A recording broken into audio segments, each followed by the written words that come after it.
नर्मदा गंगा नरोते सुरही बांध नहावो। नर्मदा गंगा नरोते सुरही बांध नहावो। कर करा के महादेव के कर करा के महादेव के दर्शन कर के अबोरे अबोरे चल बंदी देवताला मनावो। चल बंदी देवताला मनावो। चल बंदी देवताला मनावो। चल बंदी देवताला मनावो।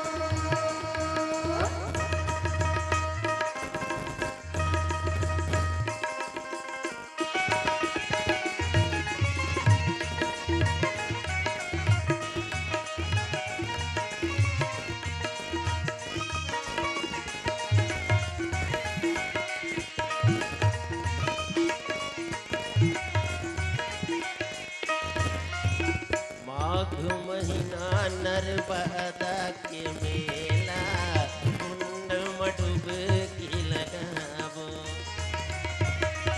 माघ महीना नर्मदा के मेला कुंड मडुबकी लगावो।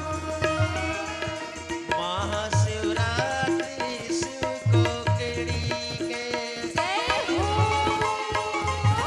महाशिवरात्रि शिव को केड़ी के दर्शन कर के अबोरे अबोरे चल बंदी देवताला मनावो। चल बंदी देवताला मनावो। चल बंदी देवताला मनावो। चल बंदी देवताला मनावो।